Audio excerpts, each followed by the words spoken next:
Shalom Bapak Ibu Saudara dan juga jemaat yang dikasihi dalam Tuhan Yesus Kristus. Salam jumpa dalam program Tuhan adalah Gembalaku. Saudara, mari kita sama-sama kembali melanjutkan perenungan kita yang terambil dari Injil Matius pasalnya yang ke-24, ayatnya yang ketiga sampai ayatnya yang ke-14. Demikian firman Tuhan.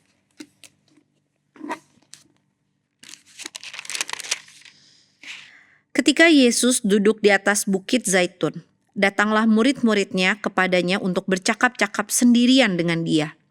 Kata mereka, katakanlah kepada kami, bila manakah itu akan terjadi, dan apakah tanda kedatanganmu dan tanda kesudahan dunia? Jawab Yesus kepada mereka, waspadalah, supaya jangan ada orang yang menyesatkan kamu. Sebab banyak orang akan datang dengan memakai namaku dan berkata, Akulah Mesias, dan mereka akan menyesatkan banyak orang. Kamu akan mendengar deru perang atau kabar-kabar tentang perang. Namun berawas-awaslah, jangan kamu gelisah. Sebab semuanya itu harus terjadi. Tetapi itu belum kesudahannya. Sebab bangsa akan bangkit melawan bangsa, dan kerajaan melawan kerajaan. Akan ada kelaparan dan gempa bumi di berbagai tempat. Akan tetapi semuanya itu barulah permulaan penderitaan menjelang zaman baru. Pada waktu itu kamu akan diserahkan supaya disiksa, dan kamu akan dibunuh dan akan dibenci semua bangsa oleh karena namaku. Dan banyak orang akan murtad dan mereka akan saling menyerahkan dan saling membenci. Banyak nabi palsu akan muncul dan menyesatkan banyak orang. Dan karena makin bertambahnya kedurhakaan, maka kasih kebanyakan orang akan menjadi dingin. Tetapi orang yang bertahan sampai pada kesudahannya akan selamat. Dan Injil kerajaan ini akan diberitakan di seluruh dunia, menjadi kesaksian bagi semua bangsa. Sesudah itu barulah tiba kesudahannya. Saudara, mungkin sebagian dari kita ketika kita baru saja membuka sebuah barang yang kita beli dan sebelum kita memakainya, maka kita akan berusaha cari dan membaca buku manualnya terlebih dahulu. Supaya kita tidak salah menggunakannya atau kita tidak salah pencet atau salah menyeting sehingga error di kemudian hari. Saudara, buku manual dibuat untuk memperjelas kita yang bingung waktu kita memakan makanan tertentu atau ketika kita akan memakai barang tertentu. Saudara, Matius 24 ayat 3-14 berbicara bukan hanya tentang nubuatan apa yang akan terjadi di zaman akhir. Sebaliknya, apa yang Tuhan Yesus ceritakan kepada para muridnya sebagai seorang guru adalah untuk mempersiapkan para murid dan juga kita, orang-orang percaya, untuk menghadapi zaman akhir yang penuh dengan 3P. Saudara, ada 3P yang Tuhan Yesus bahas di dalam bagian ini. P yang pertama berbicara tentang penyesatan, saudara. Kita lihat di ayat 4, 5, dan ayat yang ke-11. Di sana diceritakan tentang adanya Mesias-Mesias, nabi-nabi palsu.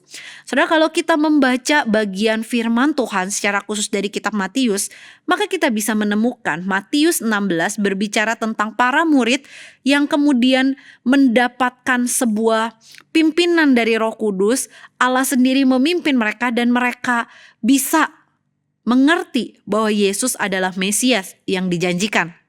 Namun saudara, di bagian berikutnya yang akan kita bahas di kemudian hari nanti, saudara akan melihat bagaimana Mesias yang mereka sudah yakini adalah pribadi yang dijanjikan tersebut, pada akhirnya akan mengalami kematian dengan cara yang paling hina, yaitu dengan cara disiksa dan mati di kayu salib.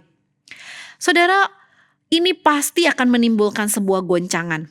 Dan ini pun mungkin sekali akan menjadi sebuah peluang bagi orang-orang lain yang saat itu mungkin mengklaim dirinya sebagai Mesias. Saudara, apa yang Tuhan Yesus katakan? Waspadalah.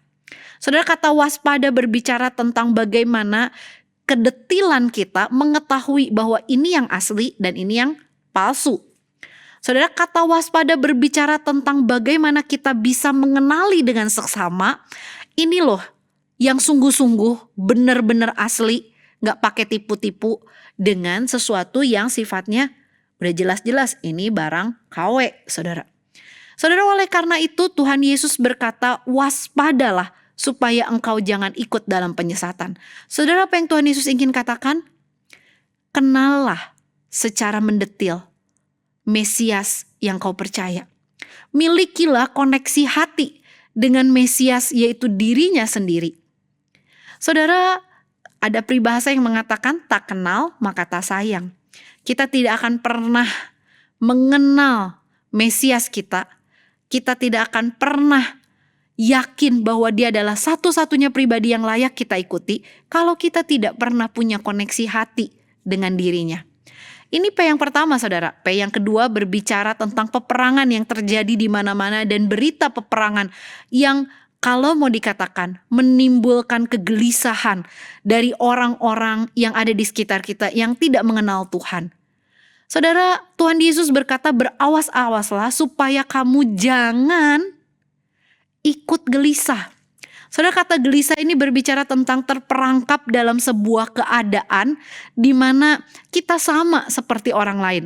Kita kalut, kita bingung, kita jadi ikut melakukan sesuatu yang tidak seharusnya dilakukan oleh orang-orang percaya. Karena kita pikir bahwa kita mampu, kita beli, kita timbun mungkin, saudara. Saudara, ini berbicara tentang kalau menggunakan bahasa zaman sekarang adalah jangan FOMO, jangan fear of missing out. Tetap fokus pada Tuhan, tetap percaya bahwa semua yang terjadi itu belum ada apa-apanya. Saudara, perhatikan bagaimana Tuhan Yesus mengatakan itu baru permulaan, belum kesudahannya. Tuhan Yesus ingin mengajak kita melihat, jangan lupa, God still in control. Tuhan loh yang pegang kendali, Tuhan loh yang megang seluruh kehidupan anak-anaknya. Saudara, Tuhan Yesus mengajak, ayo jangan gelisah tapi percayalah. Kalau engkau sudah mengenal Mesiasmu, maka sekarang percayalah, aku yang akan memegang kendali dalam hidupmu. Itu P yang kedua, saudara. P yang ketiga berbicara tentang pengkhianatan. Saudara, sangat mengerikan. Di dalam bagian ini, kalau kita lihat dari ayat 9, 10, 12, dan 14, kita melihat bagaimana kasih menjadi dingin. Orang Kristen bukan saling mendukung. Orang Kristen bukan saling mendoakan. Orang Kristen sebaliknya adalah saling mengkhianati. Saling menyerahkan. Saling membenci. Saling ikut aktif mengkhianati sesamanya. Demi apa? Demi keselamatan diri mereka sendiri. Demi apa? Demi diri mereka tidak dianiaya. Demi kenikmatan, demi kenyamanan yang mereka akan dapatkan ketika menyerahkan saudara mereka sendiri. Saudara, mengerikan sekali. Dikatakan apa? Kasih menjadi dingin. Namun sekali lagi, Tuhan Yesus mengingatkan, para murid jangan ikut-ikutan kasihnya menjadi dingin. Tetaplah punya kasih yang menghangatkan, bahkan membakar hidup mereka. Dikatakan biarlah mereka tetap dibenci karena nama Tuhan. Saudara, ayat 14 ditutup dengan satu kata kerja, yaitu bersaksi. Cuo cienceng. Saudara, Tuhan mengajak kita di tengah dunia yang kasihnya semakin menurun untuk tetap punya kasih yang bukan hanya menghangatkan, tapi membakar diri kita untuk menyaksikan kebaikan Tuhan, menyaksikan kemurahan Tuhan dalam hidup kita. Saudara, kalau kita sama-sama lihat kata cien ini berasal dari huruf tradisional mata dan juga mu dan Saudara, mata digunakan untuk melihat dan izinkan saya mengaitkannya dengan posisi kita sebagai anak-anak Allah. Sebagai seorang anak yang sudah mengalami, melihat akan kasih setia, kebaikan, dan kemurahan Allah dan juga Tuhan kita, maka biarlah semua yang kita alami ini tidak membuat kita menjadi seorang yang ikut mengalami dinginnya kasih. Tetapi biarlah ini terus membakar kita untuk untuk terus menyaksikan lewat hidup kita. Saudara, kalau kita lihat kata ceng itu terdiri dari kata yen, kata-kata, dan juga teng, sesuatu yang sifatnya makin meningkat. Oleh karena itu saudara, saya membayangkan seperti ini. Ketika kasih menurun, ketika kasih kita dipakai bahkan untuk menyakiti kita, mengkhianati kita, namun biarlah keyakinan kita kepada Tuhan tetap semakin meningkat, tetap semakin menaik. Sehingga apa? Sehingga apapun yang terjadi, keyakinan kita pada Tuhan tidak goyah. Keyakinan kita bahwa kita dipimpin oleh Tuhan yang menang tidak memudar. Sehingga kita bisa terus menyaksikan kasih setia, kemurahan, dan kebaikan Tuhan. Bahkan ketika kita mengalami apa yang namanya dikhianati. Saudara, biarlah ini menjadi sebuah kebenaran yang terus mengajarkan kita untuk hidup di dalam keyakinan yang kuat. Amin. Tuhan Yesus memberkati kita. Mari kita berdoa. Bapa di dalam surga, kami bersyukur ketika kami boleh mengalami kasih setia Tuhan. Kami bersyukur karena di dalam segala kebaikan Tuhan, kami menjadi pribadi yang terus diingatkan untuk bertumbuh di dalam pengenalan kami akan Tuhan. Tolong kami di tengah dunia yang semakin egois, kami menjadi anak-anak Tuhan yang membawa kehangatan kasih Tuhan, kehangatan akan segala kebaikan yang pernah kami alami dalam kehidupan kami.